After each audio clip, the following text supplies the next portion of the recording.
Flushing girl from Flushing, the nanny named Fran. Oh, Mr. Sheffield. Miss Fine.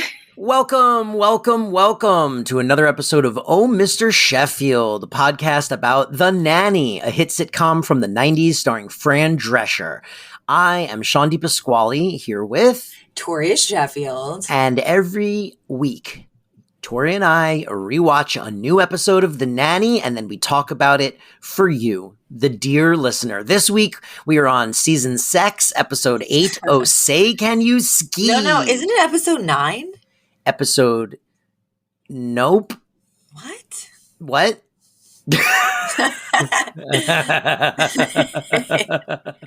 me see. Oh, it is episode 9. Just kidding. I don't know where I am or who you are. And send help. I did such a good opening. I can't believe I messed up the number. Well, anyway, this episode was written by Dan and Jay Amernick and directed by Peter Mark Jacobson. What was this episode about, Toria? This is it continues themes from last week, but it's the episode where the family goes on a vacation in Aspen to go to a gala with President Bill Clinton, and Fran continues to try to get pregnant. So There's a lot packed in. It's a jam-packed episode. It is a jam-packed episode. It continues the theme of this season, which is sex. Although I suspect after this episode, we're not going to get as much sex. They seem to have hit their sex apex. Yes. Sex apex. Yes. Mark it. Episode 9, season 6. And this episode, it begins with Dr. Reynolds, the gynecologist, making a house call to the mansion, which we make many jokes about how expensive this is. And Mr. Sheffield has called Dr. Reynolds because he's very worried about Fran and basically like her mental state, because she is still completely obsessed with getting pregnant, like cannot think or even talk about anything else. And they go into the bedroom to see her, and she's literally upside down. And there's a very funny shot where we see them from Fran's perspective. So the camera is upside down. Yep. And Dr. Reynolds is like, Maxwell, it's very important that we go in there and we just make her feel completely normal and, and we make her feel special. And so in a very calm tone, Dr. Reynolds like, Fran, hi, like, what are you doing? Why are you upside down? And she's like, I saw it on The View. Barbara Walters said, it's how you get pregnant. So my first note of the episode is, wow, I did not realize The View was this old. Yeah, I guess I didn't either. And also, I was going to say for our younger listeners, Barbara Walters had a little bit of a something with her speech where it was how you get pregnant was a Barbara Walters impersonation. She didn't say R's. Yeah. They became W's. That was her thing. She was like, hello, I'm Barbara Walters. that just sounds like more fun. Yeah, I mean, it was not that pronounced. The View, I genuinely, my mind was, I had to like Google it. I was like, wait, The View has existed since the 90s? So long. I don't know. I don't know why I thought that came like mid 2000s.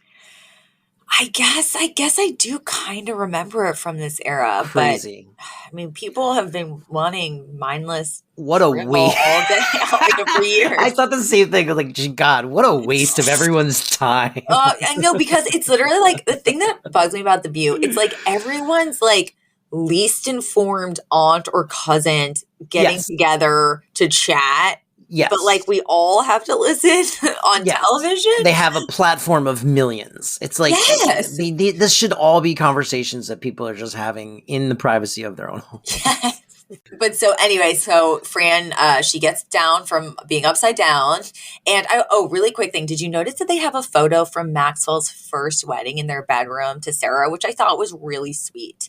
Yeah, that's sweet. That is sweet. Yeah. Well, and then it also got me down a rabbit hole of like, this, like what it would be like to navigate being in a new relationship when it's not like anyone chose to end the previous one, and how hard it would be to be like honest with your spouse. Like when you're missing your old wife. I have two examples of why this works, and specifically relating to that picture. So one is my own personal experience, and another one is a friend, right? So if I'll start with the friend. A friend of mine dating this person for years, so long that they basically should have been married. They just never made the move, you know? I mean, like a decade. And he died suddenly. Mm-hmm. And about 2 years later, maybe 2.5 years later, she had met someone and got married to this person. And one of the things that she cited as a reason for why she was so easily able to fall in love and know that this person would be the person for her after losing this other person who had been her life was because of how accepting he was of her emotions surrounding the person she lost. Mm-hmm. You know, like it was never like they talk about him, they joke about him. She's able to cry when she feels it. Mm-hmm. And she cites that as like a major, major reason. And similarly, you know, Elizabeth lost someone very, very close to her before we met. And she has also similarly expressed that my, you know, openness to that person forever being on her mind and being a part of her life. And it was a guy, I guess, helps clarify, you know, and they weren't even super romantically involved. You know, there was like emotion there.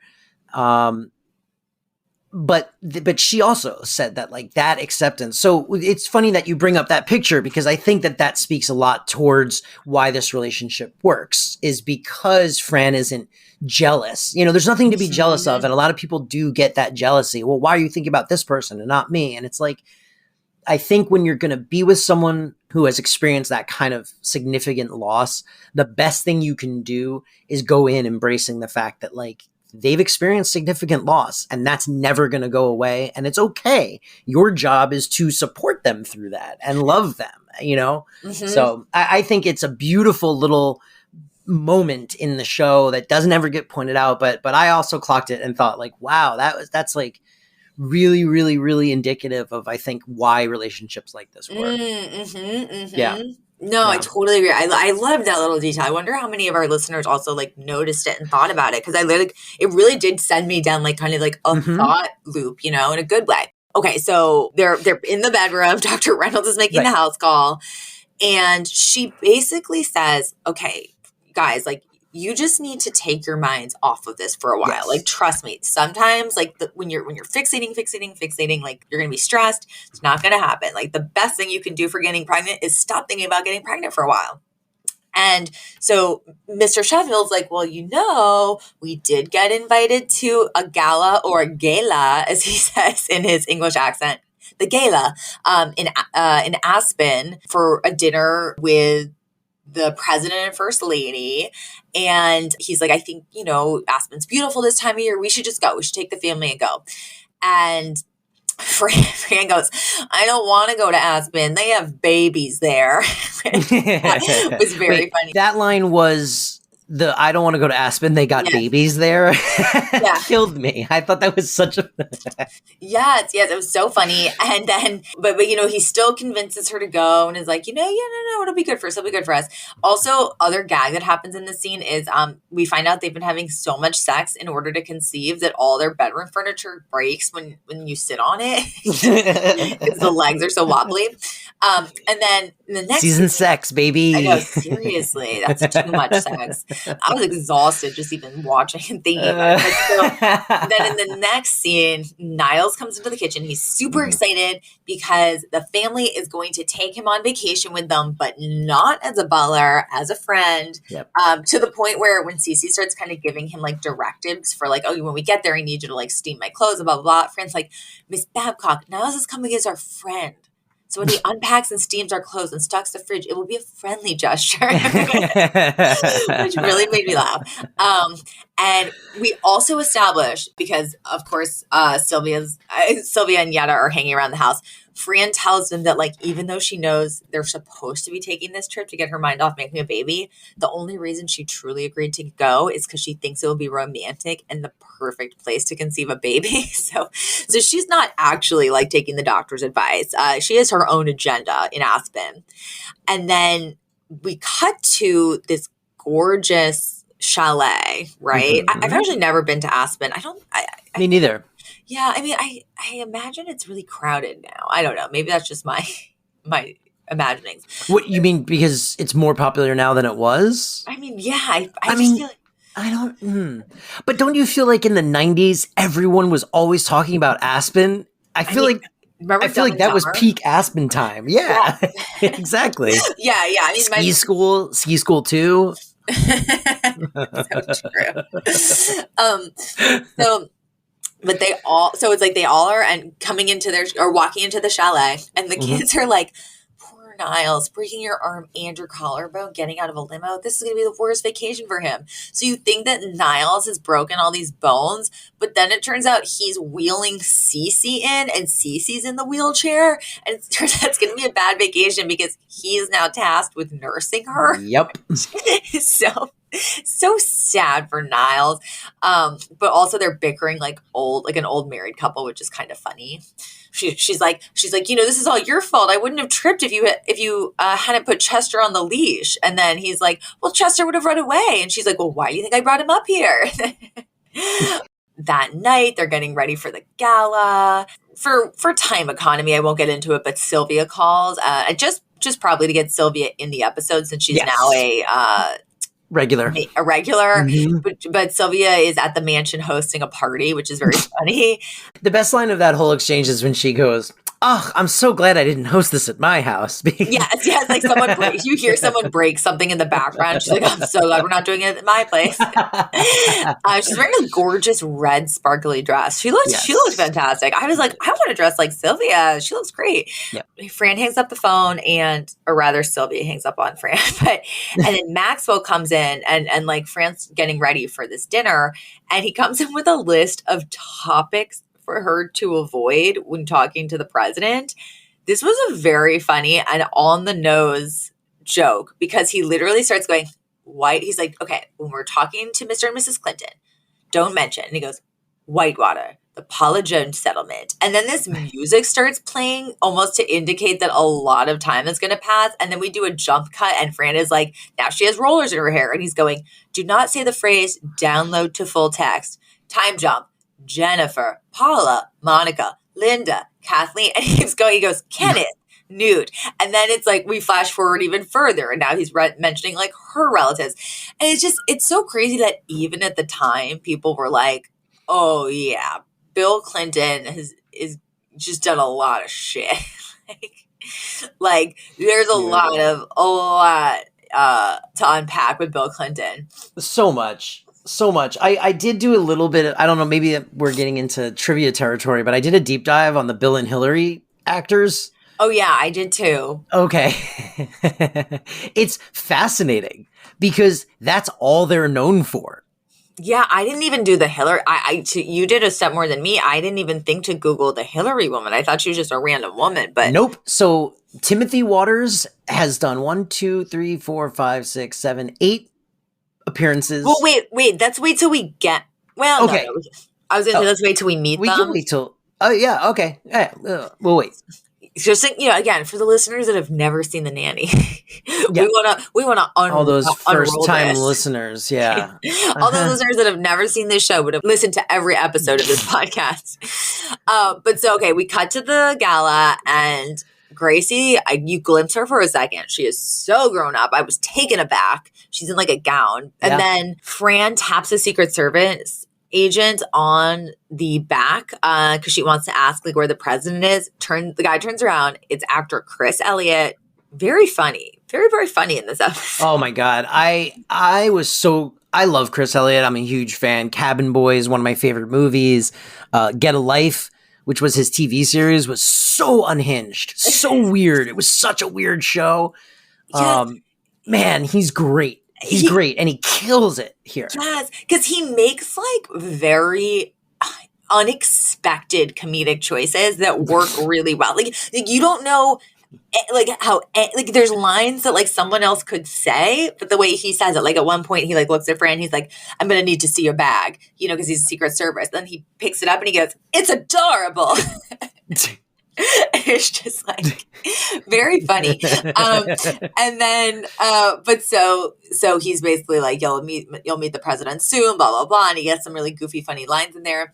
And then Fran goes over to sort of the like, the introduction line. And first she gets to Hillary. And as you said, there was a Hillary impersonator. I just thought it was some lady they cast. I didn't know she was a professional Hillary impersonator. So both of these people, so Timothy Waters and Teresa Barnwell, they are exclusively, he has one role in a movie that no one's ever seen from 2012. But other than that, he was in Naked Gun 33 and a Third as President Clinton. He was on an episode of Wrestling as Mr. President. He was on The Nanny. He was in Austin Powers, The Spy Who Shagged Me as Bill Clinton. He was in Tim Timmerman, Hope of America 2017 as Bill Clinton.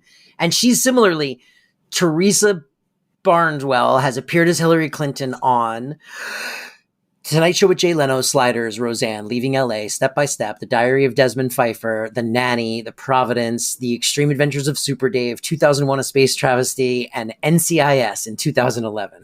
Jesus. Well, I think the thing that's so odd is like, I don't think that nowadays you would just like cast fake versions of the president. It's like, it's such a like weird, uncanny valley thing, right? It's like, well, I was actually, I wasn't surprised to see them from behind. That made sense to me. Exactly. But when the camera started to push around to the front and then Bill Clinton had lines, I was like, whoa, okay. Yes, me too.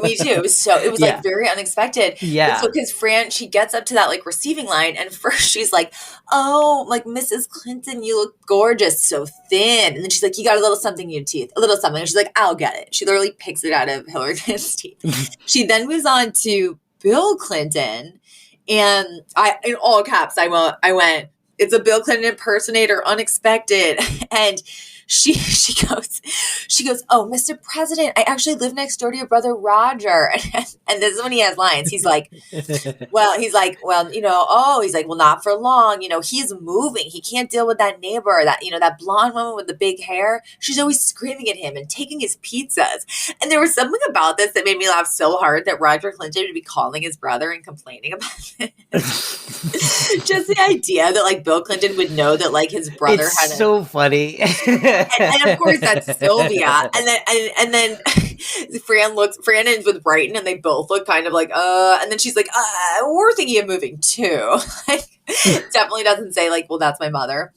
And we have to remember, so she's chit-chatting away and she even mentions like, oh, I'm trying to get pregnant. It's not work. And then Bill Clinton goes, is there anything I can do to help? Hillary Clinton hits him on the arm because this is it's already known that he was a famous philanderer at this point, right? Like everybody knew. And at this point, Maxwell comes rushing in. But then Maxwell comes rushing in because he's been in the bathroom, and we remember like earlier he had this whole list of things that she was not supposed to say because he did not want her to like embarrass him in front of the Clintons, because he also like wanted. He wants Bill Clinton to recommend him for this like Kennedy Center thing that's coming up. Mm-hmm. So he comes in like terrified of what she's saying. And he's like, oh, why did she hit him? What did you say? What did you say? And then he gets face to face with Bill Clinton. And he literally starts just fumbling and mumbling and tripping over his words and saying all the things that he totally said he wasn't going to say. He's like, I've heard good things about you. I mean, I don't believe everything I hear. I mean, I haven't read or heard anything. And he just totally tanks it. And then Fran's the one who leads him away and is like, okay, honey, let's leave him wanting more.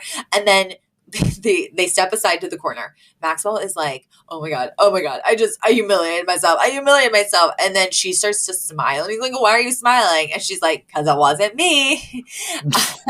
And then that night, this was one of the things that I laughed harder at this thing that happened in this next scene than almost anything in the series, because they're now in bed at the chalet.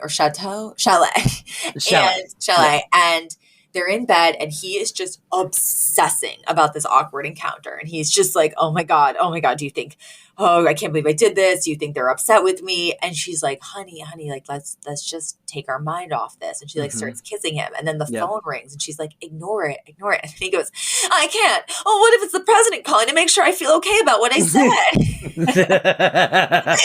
Just like, he's so childish. And he really is. It's great. It made me laugh so hard that like the off chance that maybe the president is calling to reassure him. Yeah. It was so adorable and funny. Yeah, he's consistently like the right kind of childish. Yes, you know? He really is. So then so Fran answers the phone. Turns out it's the president's secretary asking if she wants to go skiing with the first lady and the president in a few days because they found her super charming. Mm-hmm. So, jokes on Mr. Sheffield. She actually is the better one socially than he is. And she's like, oh, I'd love to. And she hangs up the phone. And then I was pleasantly surprised because I thought this was going to become a like, oh, he's jealous of her situation. Mm-hmm. But if anything, he's thrilled. And he's like, oh my goodness, you're the best. And he's like, please, when you go skiing with them, like, please plug the Kennedy Center thing. And then they start kissing again, which you think might result in some sex. But then now she's distracted because she's like, oh, what am I going to wear? And she literally hops out of bed and runs away. Which is cute. And we then go to the next day. Fran's taking skiing lessons because we find out she does not know how to ski. She's never done it. So she's in a bunny slope class with little kids, specifically little girls. Yep. But she's having interpersonal problems with them. So she like leaves upset. And then Maxwell, he's like, you know what? I'll just teach you. You know, I'm a great skier. So they cut to a scene where he's trying to teach her and he's getting really frustrated because she is like not taking to this at all. And she ends up sort of like being sort of off the side of a no ski zone. So he like chases after her, which then I was not expecting. At this point, I was like, this is a jam-packed episode. Hey, it's Kaylee Cuoco for Priceline. Ready to go to your happy place for a happy price? Well, why didn't you say so? Just download the Priceline app right now and save up to 60% on hotels. So whether it's Cousin Kevin's Kazoo Concert in Kansas City, go Kevin, or Becky's Bachelorette Bash in Bermuda, you never have to miss a trip ever again. So download the Priceline app today. Your savings are waiting. Go to your happy place for a happy price. Go to your happy price, Priceline. We cut to them sort of stranded in this little cave surrounded by trees. They don't know what to do. They're stuck. They're stranded. And it's very like kind of reminiscent of when they were stranded on the island at this point, right?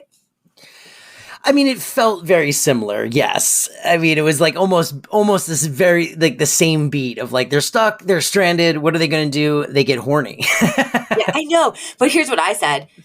They're very cold, you know, Yes. they're like embracing each other for warmth. It doesn't account for shrinkage. Yeah. Well, lots of things. Well, they basically start cuddling up and then kissing. And she's like, this is a fantasy of mine, you know, like making love with my ski instructor. And then it kind of fades out. And I'm like, that's very impractical and dangerous given the low temperatures, you know, that they'd be taking off their clothes. I don't think they should have done it. You think it's too risky? I mean, you're freezing. I mean, I guess like I guess that they say that like skin on skin is warmer, but I don't know. I would not be in the mood if I was that. You think too cold. You would not. You couldn't get there. No, absolutely not. I mean, but I am a frigid person. I have Raynaud's. So. That's true. That's true. I've heard it said of you. Very good. I'm a nice. You know, someone was saying last night. They were like, "You're either a toasty boy or an ice baby." I love that. A toasty boy or an ice baby. That's funny. Elizabeth and I are that. I'm a toasty boy. She's an ice baby. Yes. She's got Raynords too. Yeah. Oh my God. Yeah. Maybe that's just very stereotypical. Well, no, I think there's women that run hot. I think there's toasty girls. My mom runs hot. Yeah. My mom's a toasty girl. Yeah. She runs hot. Yep. No, and my dad's always cold. So. Oh my gosh. So he's an ice baby and she's a toasty girl. Yep. Well, they're divorced. So it doesn't. Yeah. They hate each other. That's not true. No, it's not true. They love each other. It's adorable. It's fucked up. Well, okay, back on track. We cut to several days later. Yes. We're back at the lodge. It's the big day of the skiing with the Clintons, and Fran has a really bad cold because she got sick from the skiing fiasco. And of course. Exactly. I told you so, Fran. Yep. Well, anyway, she's talking to Niles and she's sneezing and she's like, oh, I can't believe it. Like, I still don't know how to ski and I'm so clogged up. And she's like, the pharmacy, they're not even going to give me antibiotics until they run some dumb tests. So I don't know what I'm going to do.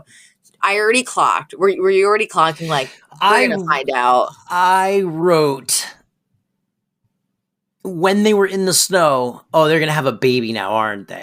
Yeah. It seemed way too conveniently timed. And then, by the time they got to her being like, no, they won't, they want to run some dumb test. I was like, oh, okay. I know what's going to happen here. Yeah, that's also kind of what happened when you find out Jim and Pam are pregnant. Do you remember? Because it's like she twists her ankle at volleyball. Oh, right. And then like she has to get an X-ray and they ask like, we just run some tests, like see if you're not pregnant, blah, blah, blah. And then you're like, oh. But that was a little more. Where's all the people screaming at that show for stealing from sitcoms? They only do it at Fran. She stole I Love Lucy.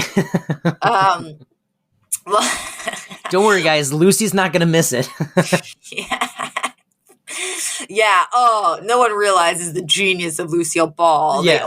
Yeah. So then, yeah, exactly. Fran stole all of Lucy's thunder. Well, so then we cut to Fran on a chairlift with Chris Elliott, since he's the Secret Service agent tasked with taking her up the mountain.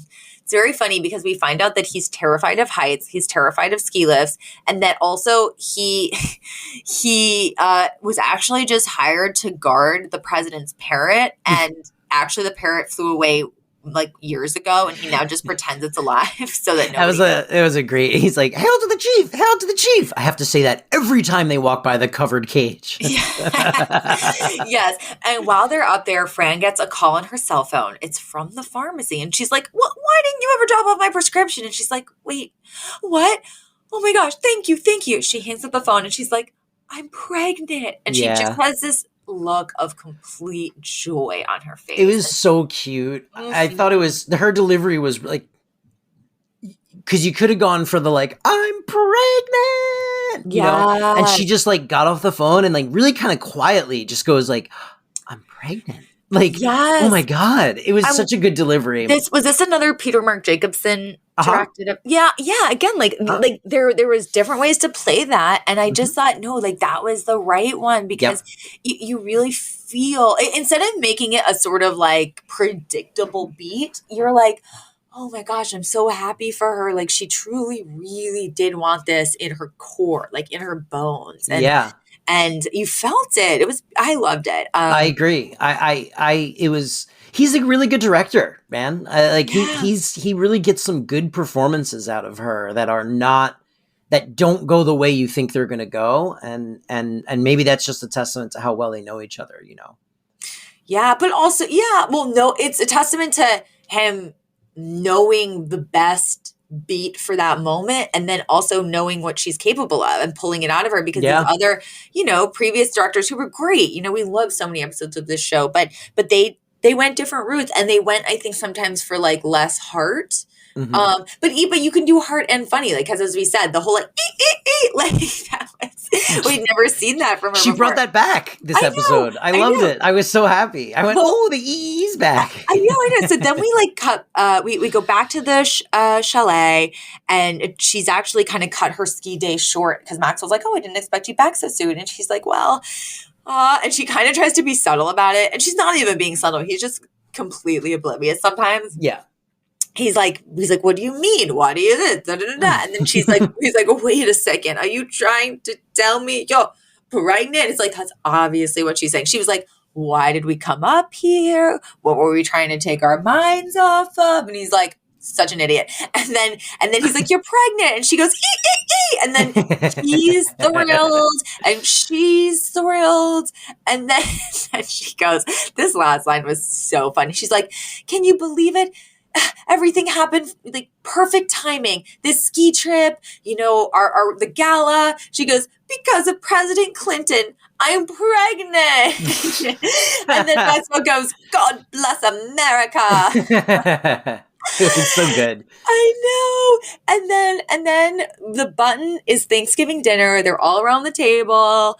And then we get an almost Morty sighting. We are inching closer and closer to Morty. I think this is the first Morty line, right? Yes. It's the first. I wrote Morty speaks for the first time ever. Morty speaks because we're sitting around the table, but we as usual, like we see Mr. Sheffield's side of the table, but we don't see the head of the table on the other end.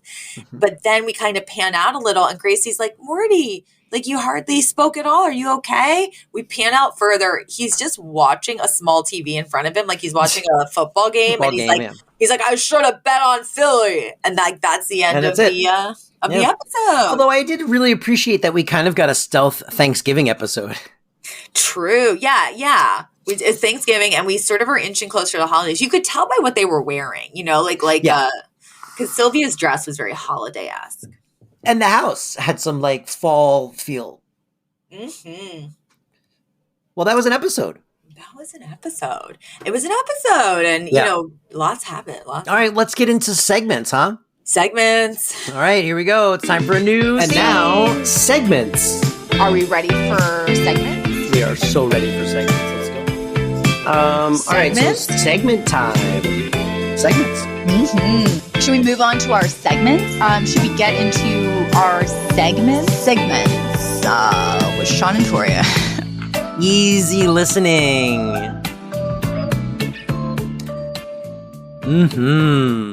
Not bad, right?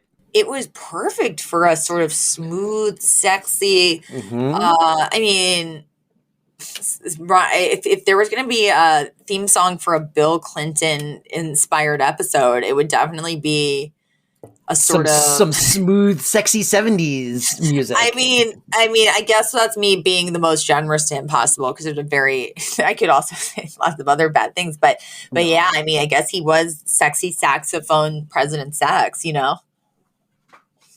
That was what he was known for. Saxophone and sex. Yeah. And humiliating his wife. On a public stage. All right. So Toria, let's get into lines and moments. I will start by saying any moment that had Chris Elliott on screen was my favorite moment from this episode. I think he is severely underrated as a comedian. And this episode just further solidified why I love him. Like he's great. He kills it every time. Even the end of that bit where his tongue is stuck to the bowl. Yes. And he had some funny Brighton moments where he's like, "Oh, little boy, you excited to meet the president?" And Brian's like, "I'm 17." And he goes, "Oh, excuse me, or this way to the seniors line, Grandpa." Just kind of like humiliating him either way. Either way, he's like, yeah, it's so good. Really good. I don't want to go to Aspen. They have babies there. Yes, me too. As I said before, I loved Mr. Sheffield thinking that the president might be calling him to make sure he's doing okay. I mean, I mentioned it, but I loved the "Hail to the Chief! Hail to the Chief!" I have to say that every time I walk by that covered cage. Well, yeah, and it's funny that Chris Elliott's one of your favorites because he had one of my favorite laugh out loud moments where when they're on the chairlift and he's freaking out about the heights, she goes, "What kind of a Secret Service man are you anyway?" And he goes, "Oh, really bad one." And also when Fran is having the issues with the other little girls at ski class, she says to one girl, she goes, "You're not a team player, little girl." And the other girl goes, "And you're not a little girl." Like, just like, ooh, like harsh. Okay. Any other favorite lines? No, that was really it for me. I did like I'm pregnant because of Bill Clinton. I'm pregnant. Yeah. I didn't clock any Yiddish this episode. No Yiddish. It was a Yiddish-free episode. I don't clock any. And then for Nanny Trivia, this is gonna leapfrog off some stuff that you said, just because you were talking about Tim Waters, the famous, I guess not famous, but sort of famous Bill Clinton impersonator, in that he got cast and recast to do this so many times. Yeah. So from his website, where you can still call and book him, oh my God, it says, "Can we get him on the show?" Well, okay. So he's a former real estate agent from Florida. Tim Waters recalls, "Not a day would go by when someone wouldn't come up to me and ask me if I'm Bill Clinton or tell me how much I looked like the president." Waters found all this amusing, considering that it all started as a big joke around the office about the time of the presidential election. Every day when I would return to my office, there would be another picture of Bill Clinton on my desk. So I decided not to let the opportunity pass me by. So he now pursues, and I'm sure this is from a long time ago, but pursues the role of Bill Clinton and, quote, "Mr. President" on a full-time basis for television, film, and special events. To prepare, he wets his hair, applies a gray mousse, and then blows it dry while using white hairspray for highlights. Wow. And apparently he was one time at an event where Hillary Clinton was, and she did like a literal double take. And then someone on her team went up to him and said, "Oh, I just had to go meet the Bill Clinton doppelganger." That's so funny. Yeah. And you know what he really leans into with his impersonation? It's the lip bite. Yeah, he does. He does. And he does the voice pretty good too, I gotta say. Oh, for sure. Yeah. And then also other little thing of trivia, because they, we were wondering about this last week and they bring it up again this week. Is it true that too much sex could hurt your chances of getting pregnant? Oh. Apparently, no. There's old wives' tale. Yeah, the only thing would be if your fella had low sperm count, he maybe shouldn't. Do you like how I said that count? I don't know. Maybe not like a Midwestern. If your fella has a low sperm count, you're gonna want to get him a pop. And go down by the bubbler, get yourself some water. But if your guy has a low sperm count, he might not want to release for a couple days before. That's the only thing. So maybe, interesting. Yeah, maybe that's why they were talking. He's jerking off too much. That's. I mean, I don't know if that's why he has a low sperm count. Probably not, but. I think that's just, age, genetic. Mr. Sheffield in the 90s, too big of a Jenna Jameson fan. Oh, God. No. Remember Jenna Jameson? Remember when she was one of the most famous people on the planet? What a weird time. Didn't she date Jim Carrey's? I think brief. No, that's Jenna McCarthy, the lady who started the whole vaccines give your children autism trend. Were they both adult actresses? Adult? No, Jenna McCarthy was an MTV lady. She was just a pretty blonde lady with big fake boobs, but she did the MTV stuff. She wasn't a porn lady. I think I thought they were the same person. And you know what? You wouldn't be too far off. Wow. Okay. Well, hey, you live and learn. You live and you learn. The Fran or the CC or the whoever. I mean, I don't know. I've only been snowboarding, never skiing. In my life, only snowboarding. And I do feel like but actually who I related to the most in this episode was Cece, because I have been the person on vacation who's injured, and it sucks. Sucks. Oh gosh. I feel like I was involved in that injury. Unless you're thinking of a different one. Nope. It's only one. And the listeners were involved. The podcast Everyone was involved. Everyone was involved. You're all complicit. I was going to say, we were all complicit, guys. It's great content. Okay, so And just for anyone who's lost or anyone who's just tuning in, that's when we filmed a really funny Laverne and Shirley intro, and Shawn sprained his ankle and had to go to Disneyland the I next didn't day. sprain my ankle. I tore my calf muscle. Oh, God. It's so much worse than a sprained ankle. Oh, God. Literally, the muscle in my calf ripped from skipping. And then he finished the shoot like a trooper. Yeah, the show must go on, baby. Yeah. But so I was struggling. Afterwards, the doctor was like, well, you didn't keep walking on it, did you? And I was like, well, I had to finish skipping. I had to finish my podcast joke video. You know what? I probably related to the Brighton of it all because remember when you're a little boy? Because I'm a little Dutch boy. No, because remember when he was skiing on the slopes with his sisters, and he's like looks down, he's like, what does that guy skiing with Chelsea Clinton have that I don't? And then they were like, the last name DiCaprio.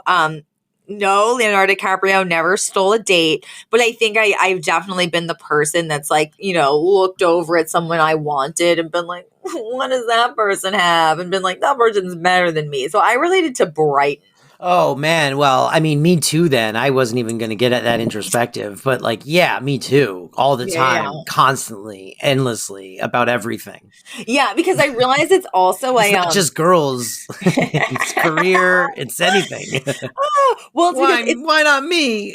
It's a different tone than say a Cece, because Cece is never sort of like, oh, what does she have? It's more like, I should have that. Whereas I think I do like look over and I'm like, oh, yeah, they're pretty awesome. Yep. Oh, yeah, they're really talented. Yeah, it makes it's called sense. Imposter syndrome. Or sometimes it's just, a good dose of, I was going to say it's just grasp on reality. And sometimes you just got to swallow that pill, man. But okay, that's an episode. Yeah, that's it.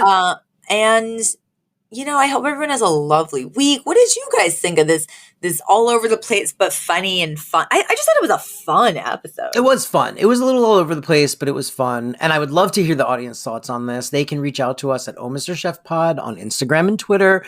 They can also go to ohmrchefpod.redbubble.com to get a super cool Big Babcock Energy shirt or something with the show logo on it, which I wore the hat the other day out with the show logo, and it took me like almost the whole day to look in the rearview mirror and go, oh wait, I'm wearing a hat with my face on it.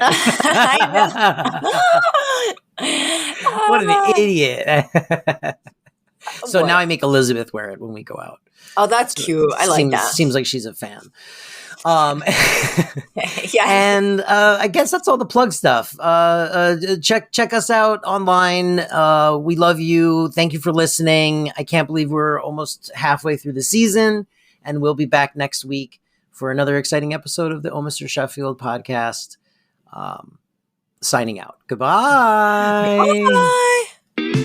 And now, segments. Are we ready for segments? We are so ready for segments. Let's go. All right, so segment time. Segments. Mm-hmm. Should we move on to our segments? Should we get into our segments? Segments with Shawn and Toria.